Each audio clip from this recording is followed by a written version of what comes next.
বন্ধুরা, আজ আমি যে জায়গায় ঘুরতে যাচ্ছি আমার কাছে তার মূল আকর্ষণের কেন্দ্রবিন্দুতে আছে জলের মাঝে অবস্থিত ছোট ছোট দ্বীপের মতো কিছু পাহাড়।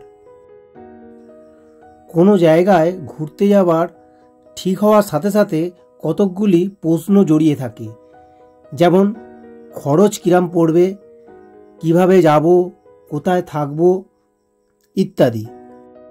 আর তার জন্য চাই একটা ভালো সফরসূচি, আর সেই সফরসূচি আমি আপনাদের জন্য তৈরি করে দেব।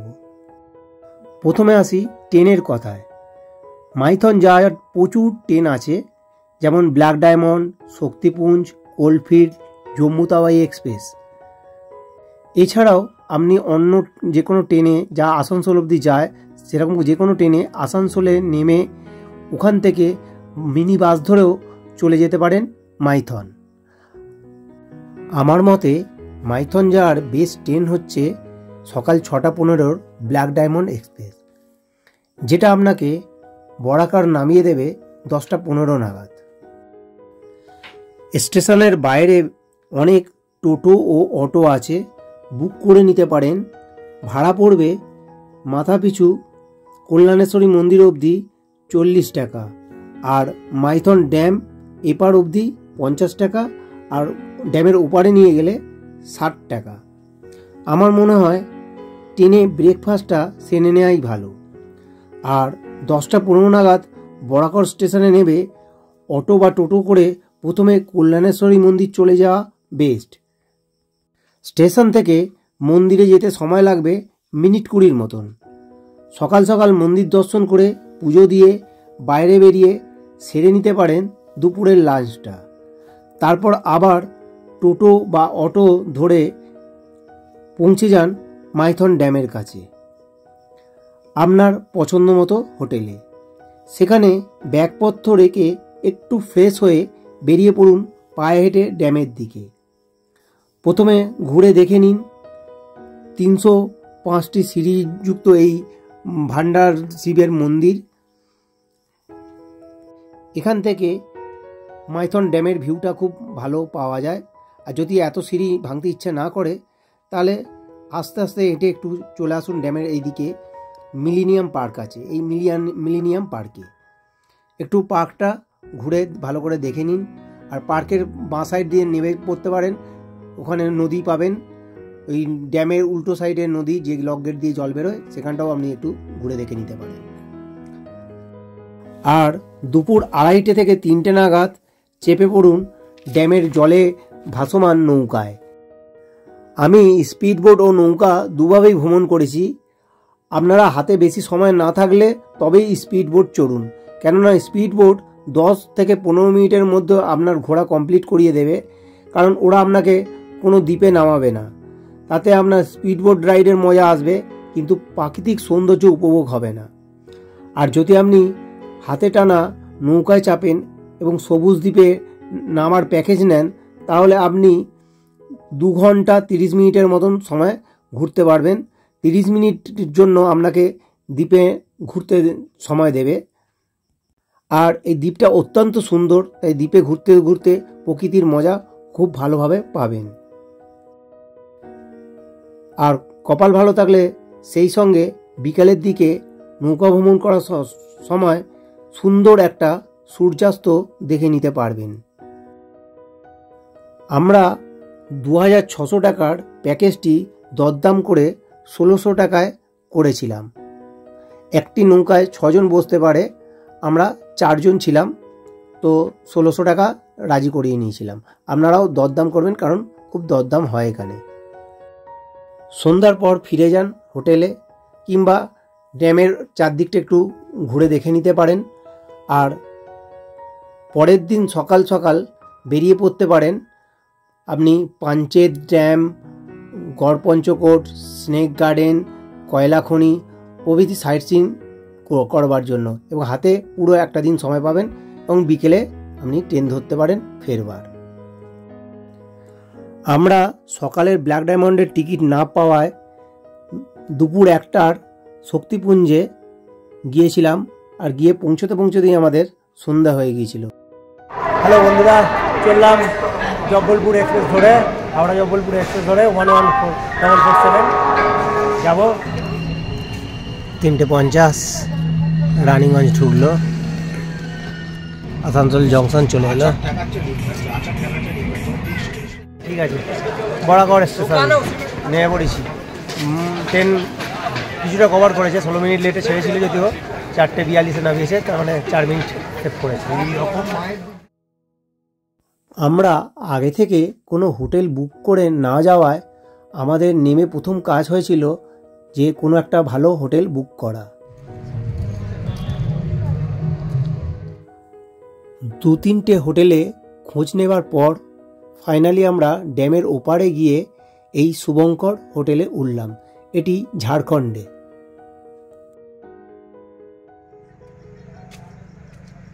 হোটেলে ঢুকেই যে অফিস আর পাশেই রিসেপশন।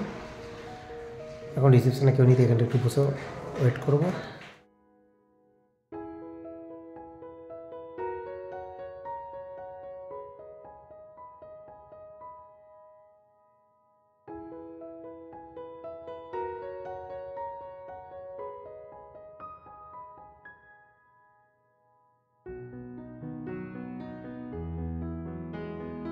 চকচকে পরিষ্কার পরিচ্ছন্ন।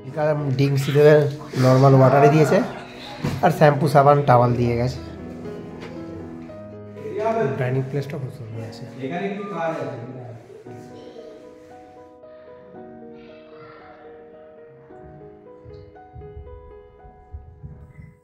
আমরা যেহেতু সন্ধ্যায় পৌঁছেছিলাম, তাই ফ্রেশ হয়ে বেরিয়ে পড়লাম একটু মুখরোচক খাবারের সন্ধানে।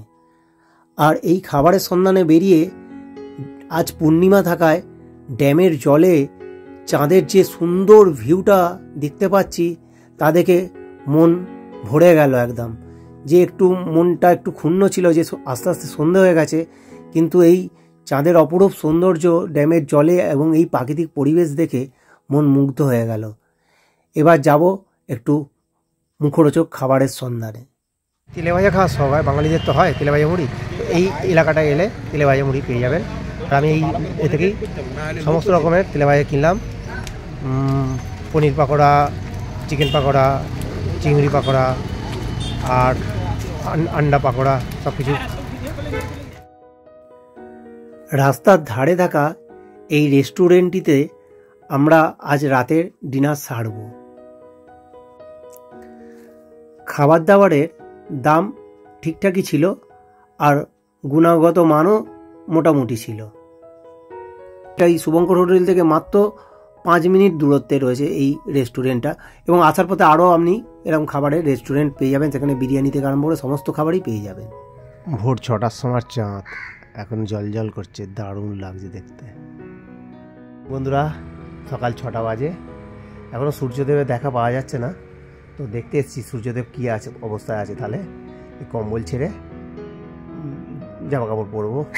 আর এই তো পাশেই হচ্ছে রুম আছে, উপরে ভেতরেই রুম আছে। রুম থেকে জাস্ট বেরিয়েছি, বেরিয়ে একটু ব্যালকনিতে দাঁড়িয়ে, এই যে ব্যালকনিতে দাঁড়িয়ে ড্যামের জল লেকটা দেখছি। ব্যালকনির চেয়ারে বসে সূর্যোদয় দেখবো। সবে সকাল 6টা বাজে, কিন্তু সূর্যের তো কোনো অস্তিত্ব দেখতে পাচ্ছি না, চারদিকে শুধুই কুয়াশা। বন্ধুরা, এখন সকাল 9টা বাজে, আর আসি মাইথন ড্যামের উপরের রাস্তায়। বাইকটা যাচ্ছে, দিকে বেরিয়ে গেল। পরিষ্কার ঝকঝকে চকচকে একদম রাস্তাটা। আর আমার বাঁ হাতে একটা স্কুল মাঠ, আর সঙ্গে স্কুল, এই যে। আর ডান দিকে আছে লেক আর জঙ্গল, বাঁদিকেও জঙ্গল আছে, ওই সাইডটা পুরো জঙ্গল আছে। এই যে বাঁ সাইডের দিকটা পুরো জঙ্গল, মানে চারদিক সবুজে ঘেরা। তার মধ্যে এই কালো পিচ কালো রাস্তা, আর বাঁ সাইডে স্কুল, আর এই যে ডান সাইডে লেক আছে। সূর্য একটু ওপরে উঠলে, রোদ্দুরটা একটু চড়া হলে লেকের জলে বোটিং শুরু হবে, বোটিংও করবে। আমি এখন আছি মাইথন ড্যামের ঝাড়খণ্ডের সাইডে।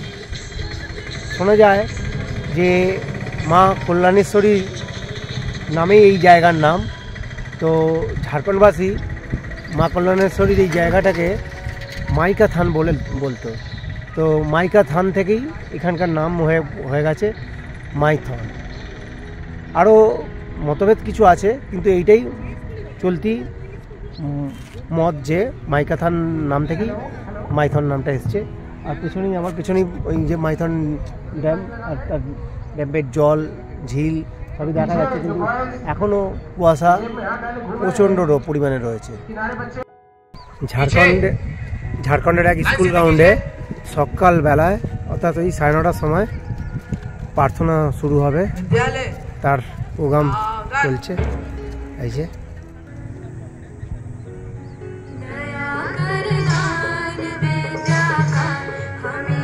লাগছে জঙ্গল, দুদিকে জঙ্গলে ঘেরা, এই যে পাখির আওয়াজ, দুদিকে জঙ্গলে ঘেরা রাস্তা, পুরো দুদিকটা জঙ্গলে ঘেরা।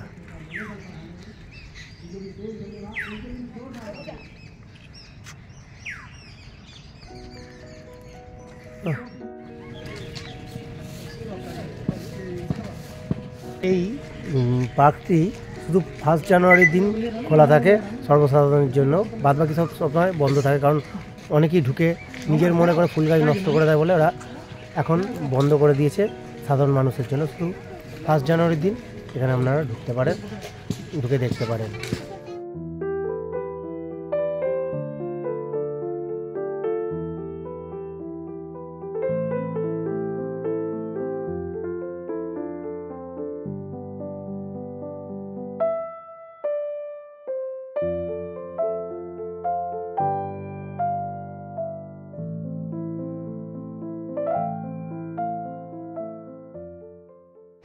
আমরা এখন ব্রেকফাস্ট করতে বসেছি। এখানে অজস্র ধাবা মতন আছে, মানে টিফিন স্টল আছে একসাথে। খাবারটা টেস্টটাও খুব ভালো আছে, আর গরম গরম একদম ভেজে দিয়েছে, তো দারুণ লাগছে।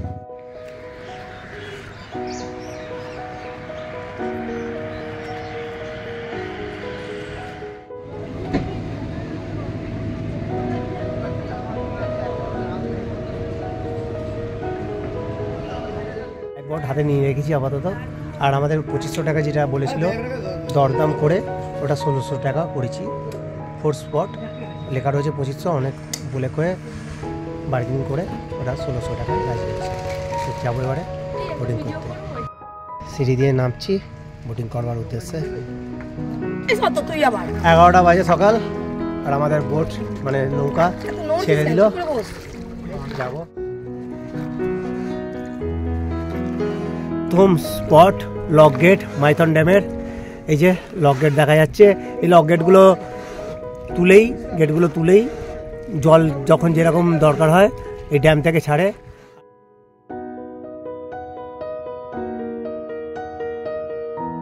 এসে গেলাম সবুজ দ্বীপের কাছে।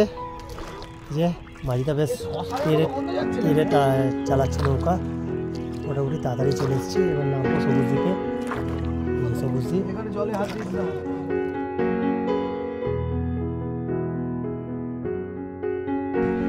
মোটামুটি আমাদের 1/2 ঘন্টা টাইম লাগলো এই সবুজ দ্বীপে এসে পৌঁছতে। এই যে এবার আমরা ঢুকবো সবুজ দ্বীপে। এই যে ডালপালা এসে গেছে, মাথার কাছে দাঁড়িয়ে আছি আমি, ঢুকবো সবুজ দ্বীপে।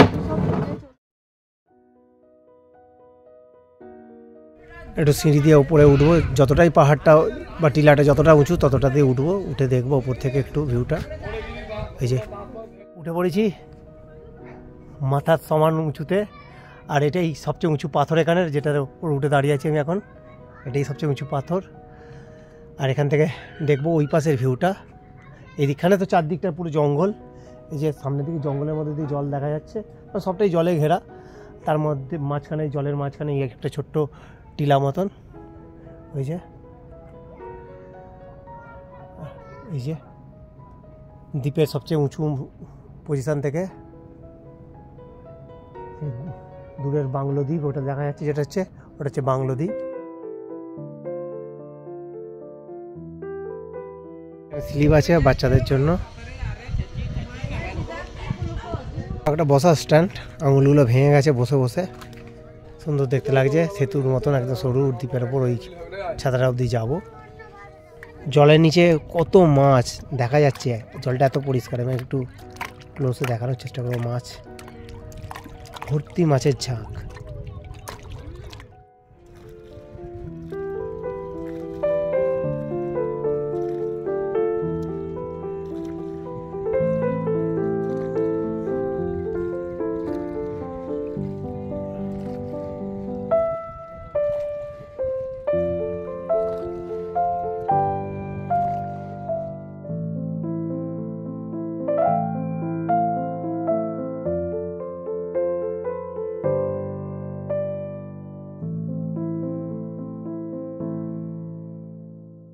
কমপ্লিট আমাদের বোটিং করা।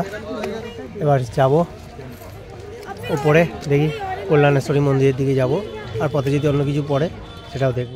বোট চড়তে ডিবিসি লক গেটগুলো দেখলাম, ওই গেটগুলো এই যে এখানে চেন কপির মাধ্যমে খোলে, আর ওই যে নিচে চেন দেখা যাচ্ছে, মোটা মোটা চেন, কি বিশাল চেন কপি।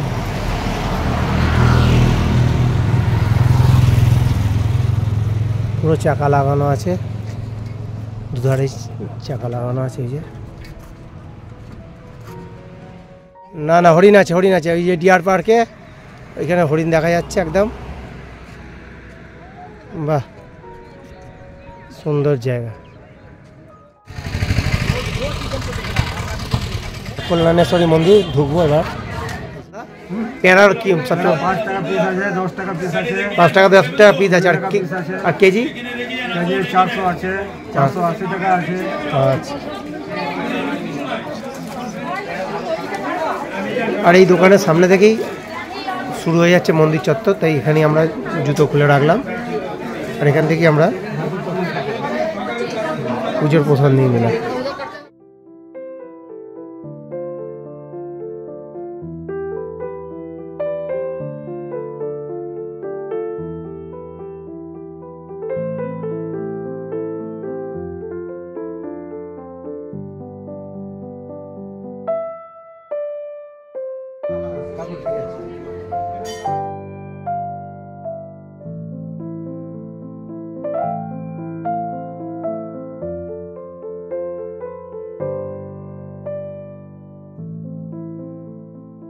খুব ভালো ছিল, তাই মা কল্যাণেশ্বরী মায়ের ভোগের প্রসাদ পেয়ে গেছি।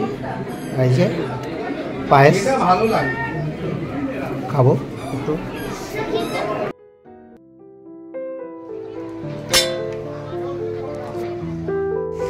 কল্যাণেশ্বরী মন্দিরের পিছন দিকের ভিউটা।